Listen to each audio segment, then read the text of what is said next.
دوبارہ لوٹا دے۔ یہ نعمتیں انسان کو دوبارہ میسر آ جائیں، انسان کو دوبارہ مل جائیں،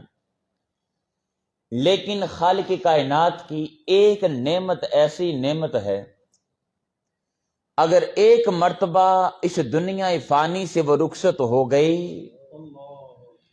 تو چرن شریف والو ہمارے پاس سوائے پچھتاوا کے اور کچھ باقی نہیں بچے گا۔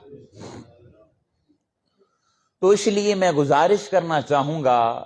ان تمامی احباب سے کہ جن کے والدین آج اس دنیا میں موجود ہیں، والد زندہ ہے یا والدہ زندہ ہے، ان سے بالخصوص میری التماس ہے کہ آج کی اس گفتگو کو ذرا دھیان اور توجہ کے ساتھ سماعت فرمائیں، اور جن کے والدین اس دنیا فانی سے رخصت ہو چکے ہیں، اللہ رب العزت کی بارگاہ میں التجا کرتے ہیں باری تعالیٰ ان کی بخشش و مغفرت فرمائے۔ میں نے آپ کے سامنے سورہ بنی اسرائیل کی ایک آیت کریمہ کا حصہ تلاوت کرنے کا شرف حاصل کیا۔ اللہ رب العزت نے ارشاد فرمایا وَقَضَىٰ رَبُّكَ أَلَّا تَعْبُدُوا إِلَّا إِيَّاهُ وَبِالْوَالِدَيْنِ إِحْسَانًا۔ اے انسان، یہ آپ کے رب کا فیصلہ ہے، آپ کے رب کا یہ حکم ہے کہ تم نے اگر کسی ذات کی عبادت کرنی ہے،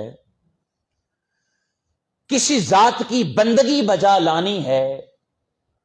تو وہ فقط ایک ہی ذات ہے جس کو خالق کائنات کہا جاتا ہے۔ اللہ رب العزت کی ذات ذی وقار ہے۔ اب یہ بات بیان کرنے کے بعد اللہ رب العزت نے آگے کیا ارشاد فرمایا وَبِالْوَالِدَيْنِ إِحْسَانًا۔ اے انسان، اپنی عبادت کے بعد، اپنی بندگی کے بعد، اپنی توحید کے بعد میں جس چیز کو بیان کر رہا ہوں وہ یہ چیز ہے وَبِالْوَالِدَيْنِ إِحْسَانًا، کہ اے انسان اپنے والدین کے ساتھ احسان کرتے رہنا، ان کی اطاعت کرتے رہنا، ان کی بندگی بجا لاتے رہنا۔ اب حاضرین محترم دیکھیں، وہ خالق ہے، رازق ہے، مالک ہے، اور اس کی شان ایک قادریت بھی ہے کہ وہ قادر ہے۔ اگر وہ چاہتا تو جہاں پر اس نے اپنی عبادت کا حکم دیا، اپنی بندگی کا حکم دیا، تو اس بندگی کے ساتھ وہ کوئی اور بات بھی بیان کرنا چاہتا تو وہ بیان کر سکتا تھا، اس لیے کہ وہ قادر ہے اور اسی کا کلام ہے۔ قرآن کریم بھی اسی نے نازل فرمایا، یہ کلام اللہ رب العزت کا ہے۔ تو اپنی عبادت کے ساتھ اگر وہ کوئی اور بات بیان کرنا چاہتا تو بیان کر سکتا تھا، لیکن خالق کائنات نے والدین کی اہمیت کو بیان کرنا چاہا اور ان کی فضیلت کو بیان کرنا چاہا، اور انسان کو ارشاد فرمایا اے انسان، جہاں پر میں اپنی توحید کا ذکر کر رہا ہوں، اپنی بندگی کا ذکر کر رہا ہوں، ساتھ متصلاً جوڑ کر جو حکم بیان کر رہا ہوں اور فیصلہ بیان کر رہا ہوں وہ یہی ہے کہ ہمیشہ اپنے والدین کے ساتھ احسان کرتے رہنا۔ اب ذرا غور کرنا ہے آپ نے اس لفظ پر۔ اللہ پاک نے ارشاد فرمایا وَبِالْوَالِدَيْنِ، سب بولیں ذرا، احسانہ، والدین کے ساتھ کیا کرنا؟ احسان کرنا۔ اب عربی زبان کے اندر دو لفظ ہوتے ہیں، ایک لفظ ہوتا ہے عدل اور دوسرا لفظ ہوتا ہے احسان۔ عدل اس چیز کا نام ہے کہ اگر میں آپ کے ساتھ کوئی نیکی کرتا ہوں، کوئی حسن سلوک کرتا ہوں، جتنی نیکی میں آپ کے ساتھ کرتا ہوں اتنی ہی نیکی قبلہ کاری صاحب آپ میرے ساتھ کر دیتے ہیں، تو اس کو عربی زبان میں عدل کہا جائے گا۔ اور احسان کس چیز کا نام ہے؟ احسان اس چیز کو کہتے ہیں کہ اگر میں کوئی نیکی کروں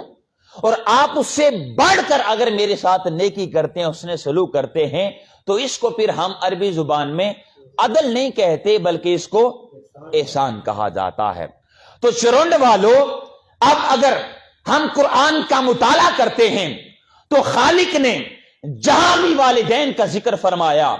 تو یہ ارشاد نہیں فرمایا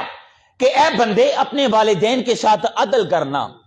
ان کے ساتھ برابری کرنا، بلکہ جہاں بھی ارشاد فرمایا لفظ احسان ارشاد فرمایا، اے انسان جتنی نیکی، جتنا حسن سلوک تیرے والدین تمہارے ساتھ بچپن میں تمہارے ساتھ کرتے رہے، تمہیں پالا، تمہیں پوسا، ایک وقت تھا کہ جب نہ تم کھا سکتے تھے، نہ پی سکتے تھے، نہ پہن سکتے تھے، تمہاری تمام ضروریات کو تمہارے والدین نے پورا کیا۔ اب وہ وقت آن پہنچا ہے کہ جب تم جوان ہو چکے ہو، تم طاقتور ہو چکے ہو، تمہارے جسم میں جان ہے، اور آج تمہارے والدین بوڑھے ہو چکے ہیں، وہ ناتوان ہیں، اب تمہیں اس احسان کا بدلہ چکانا ہے۔ اب انسان حاضرین محترم اللہ رب العزت کے ان احسانات کا بدلہ چکا نہیں سکتا جو رب نے انسان کو ایک احسان والدین کی صورت میں عطا فرمایا ہے، یہ نعمت عطا فرمائی ہے۔ ہم تو چرنڈ والوں ماں کی اس ایک رات کا بھی بدلہ نہیں چکا سکتے کہ جب سردیوں کی ٹھٹھرتی راتوں کے اندر بچہ، بیٹا، بیٹی بستر پر پیشاب کر دیتا ہے، ماں اس گیلی جگہ پر خود آرام کرتی ہے اور اپنے سینے پر اپنی اولاد کو لٹا لیتی ہے، اولاد کو اپنے سینے پر لٹا لیتی ہے۔ تو ہم تو ماں کی اس ایک رات کا بھی بدلہ چکانا چاہیں تو بولیے چکا نہیں سکتے۔ چاہے جائے کہ ہم والدین کے اور بالخصوص والدہ، اس کی تمام زندگی جو اس نے ہمیں پالا پوسا جوان کیا، ہمارے ساتھ حسن سلوک کیا، ہم اس ساری زندگی کا بدلہ چکائیں۔ اب میں آج کی اس نشست میں چاہتا ہوں کہ بس ایک ہی جملے پر آپ کے سامنے گفتگو کروں اور قرآن کریم کی روشنی میں اور حدیث مبارکہ کی روشنی میں اس کو ہم آگے لے کر بڑھیں گے۔ اللہ رب العزت نے قرآن کریم میں ارشاد فرمایا وَقَضَىٰ رَبُّكَ أَلَّا تَعْبُدُوا إِلَّا إِيَّاهُ وَبِالْوَالِدَيْنِ إِحْسَانًا۔ اس آیت کریمہ کے حصے میں دو چیزوں کا ذکر ہے، ایک اللہ رب العزت کی عبادت کا اور دوسرا والدین کے ساتھ، ذرا آپ نے ساتھ دینا ہے، بولتے جائیے، احسان کرنے کا۔ اب آئیے انہی دو جملوں کو لے کر آگے بڑھتا ہوں کہ والدین کی کتنی زیادہ فضیلت ہے، کتنی زیادہ اہمیت ہے کہ جہاں پر اللہ رب العزت نے اپنی توحید کا ذکر کیا، ساتھ ان کے والدین کا ذکر کر دیا۔ دوسرا مقام کیا ارشاد فرمایا، اعوذ باللہ من الشیطان الرجیم وَاعْبُدُوا اللَّهَ وَلَا تُشْرِكُوا بِهِ شَيْئًا وَبِالْوَالِدَيْنِ إِحْسَانًا۔ اے انسان، میں تمہیں یہ حکم دے رہا ہوں کہ اگر عبادت کرنی ہے تو عبادت فقط خالق کائنات کی کرنی ہے، اللہ کی ذات کے ساتھ کسی کو شریک نہیں ٹھہرانا۔ اس کے ساتھ دوسری چیز کیا بیان فرمائی، وَبِالْوَالِدَيْنِ إِحْسَانًا، اپنے والدین کے ساتھ احسان کرنا۔ آگے بڑھیے، قرآن کریم تیسری آیت کریمہ ارشاد فرمایا وَإِذْ أَخَذْنَا مِيثَاقَ بَنِي إِسْرَائِيلَ لَا تَعْبُدُونَ إِلَّا اللَّهَ وَبِالْوَالِدَيْنِ إِحْسَانًا۔ جب اللہ رب العزت نے بنی اسرائیل سے وعدے لیے، قوم بنی اسرائیل یعنی جن کا تعلق امت محمدیہ سے نہیں ہے بلکہ وہ عیسیٰ علیہ السلام کو ماننے والے ہیں اور موسیٰ علیہ السلام کو ماننے والے ہیں، اب رب کائنات نے جب ان قوموں سے وعدہ لیا تو ان سے دو وعدے لیے۔ پہلا وعدہ کیا لیا کہ اے قوم بنی اسرائیل، اگر تم نے عبادت کرنی ہے تو عبادت فقط خالق کائنات کی کرنی ہے، اور دوسرا وعدہ کیا لیا، وَبِالْوَالِدَيْنِ إِحْسَانًا، اور اپنے والدین کے ساتھ احسان کرنا۔ تو پتہ یہ چلا اس آیت کریمہ کے مفہوم سے مفسرین بیان کرتے ہیں کہ والدین کے ساتھ احسان کرنے کا، ان کی اطاعت کرنے کا، ان کی فرمانبرداری اور ان کی خدمت کرنے کا حکم اللہ رب العزت نے فقط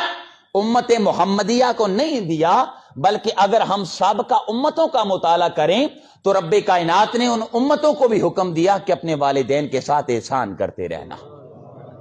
چوتھی آیت کریمہ ارشاد فرمایا وَوَصَّيْنَا الْإِنسَانَ بِوَالِدَيْهِ حُسْنًا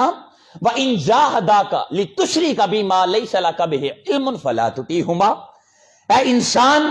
ہم تمہیں یہ وصیت کر رہے ہیں کہ والدین کے ساتھ ہمیشہ حسن سلوک کرنا، اور آگے رب نے کیا ارشاد فرمایا، اگر تمہارے والدین وہ مشرک ہوں